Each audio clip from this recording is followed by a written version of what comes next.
வழங்கி கொண்டிருக்கின்றார்கள்.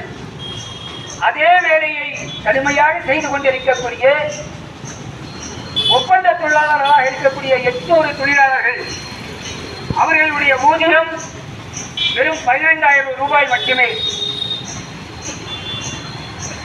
கிட்டத்தட்ட 15 ஆண்டுகளுக்கு மேலாக 20 ஆண்டுகளுக்கு மேலாக ஒப்பந்த தொழிலாளியாக பணிபுரிந்து கொண்டிருக்கக்கூடிய எங்களை நிரந்தரம் செய்யுங்கள் என்று அந்த நிர்வாகத்தை தொழிலாளர்கள் அணுகி கேட்ட பொழுது, அந்த நிர்வாகத்தினுடைய கைகூலி தொழிற்சங்கம் ஒன்று இருக்கிறது. அதுவும் மத்திய தேசிய தொழிற்சங்கம் ஒன்று.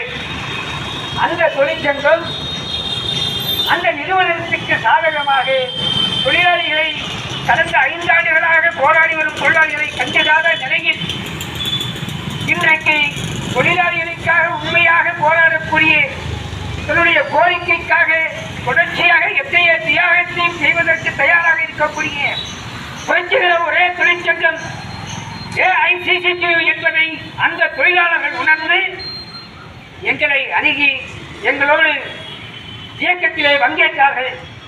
நாங்களும் பலமுறை TVS Black India லிமிடெடுடைய நிறுவன அதிகாரிகளை பார்த்து கோரிக்கை மனிதன் கொடுத்து பேச்சுவார்த்தைக்கு அழைப்பார்கள் என்று காத்திருந்தோம். அழைக்காத சூழலிலே அந்த மாவட்டத்திலே இருக்கக்கூடிய தொழிலாளர் துறை அலுவலரை சந்தித்து